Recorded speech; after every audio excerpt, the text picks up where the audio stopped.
Hi guys, this is the Swatch Scuba Watch. This is the model SDK104, better known as the Jelly Bubble.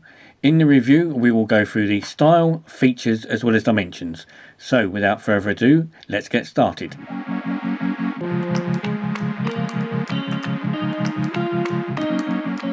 As you can see, this watch comes in its normal Swatch case. This is the style of case you get on all Swatch watches. It's a sort of a long elongated case. In the past they would hang these up on a shelf. So you open the case at the side, your watch comes out. Along with the watch you also get an instruction book. It tells us again it's Scuba 200 because they're 200 meters water resistant, as it shows on the front, shock resistant as well. This watch very fortunately came from Geneva. So this is actually a Swiss watch when it was new. It's got the original date it was sold, which is either 6th of August 91 or the 8th of the 6th 91, depends how they write it over in Switzerland. And it's got the dealer's detail here. As you can see from the stamp, it was sold in Geneva. It's a proper gold something or other, gold Aurea, something like that to make, retailer by the look of it. And it gives the address, Geneva, with a telephone number. So it's an actual Swatch from Switzerland, which is unusual because normally most of the watches that you buy on eBay, if they're local ones sold in the UK, then they've been sold in the UK initially. They're UK models. This one originally came from Switzerland, which is quite nice. As you can see, this is a scuba watch from Swatch. With all scuba watches, it's made of plastic. This time it's a sort of a see-through plastic. You have a stainless steel crown on here, and then we have a see-through plastic strap. We've got lots of holes in it, sort of like ventilation holes, which is where it gets the name Bubbles from. You've got two retainers, one in orange, one in a sort of a greeny colour. You have a very nice blue Swatch buckle in plastic with the Swatch label in it. There's lots of holes, but they're also adjustment points. So down the centre you've got these sort of elongated elliptical holes, which is for the strap, and then they said the rest are just bubbles to make it look nice. As with all Swatch watches, the back is the same design, battery in place there. This watch you can see through it, so it's all clear, so you can see the workings and mechanism, and you can see the watch actually moving here. It also tells us that the watch is 200 meters water resistant because it's one of their scuba range.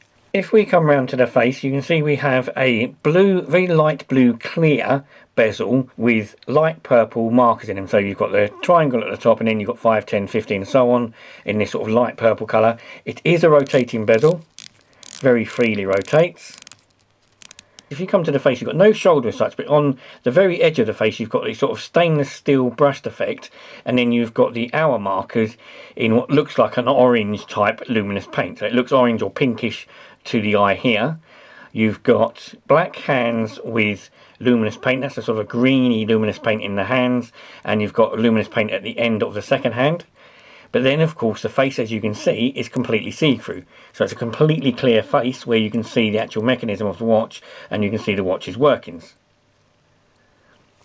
Not so sure if you can see down the bottom. Down the bottom it says Swatch, and again Switzerland here, as always.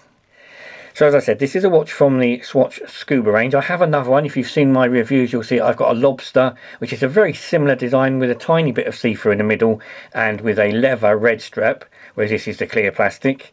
But I do like the look of these watches. They're very nice, very stylish, quite chunky looking and very comfortable to wear.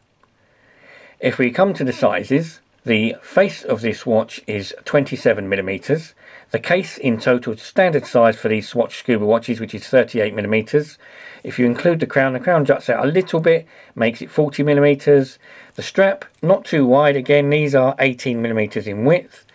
Thickness, are quite chunky. As I said, it's a chunky watch, so thickness from front to back, because it's a scuba and because it's 200 meters water resistant, it's 13mm from front to back. Weight wise though, it's very, very light. This one weighs 23 grams. The lobster weighs around 24, 25 grams, so there's about a gram difference between the two, and that's literally down to the fact one has a plastic strap, the other one has a leather strap. But these are very stylish watches. There's a lot of the Swatch Scuba range. I've mentioned this before. If you look at the Swatch Finder, I'll link that below. You'll see that there's lots of Swatch Scuba watches. They're very nice watches to collect. They're very stylish watches. They do sometimes discolour a bit. This one has a little bit. The case is supposed to be completely clear, but you can see it's sort of gone a slightly smoky colour. The strap's not too bad. The strap's nice and clear. The case, you're never going to get it perfectly clear unless you get a brand spanking new watch. You're not going to really find one of them because this watch came out in 1991. So it is an old watch. It's been around for a good few years, but it's still very stylish as it is, and it looks brilliant. I really like them. So guys, thanks for watching, hope you liked the review. If you do, please hit the like button down below. Please think about subscribing and hitting the notification bell to be notified when I upload the next load of videos. Thanks again, bye bye.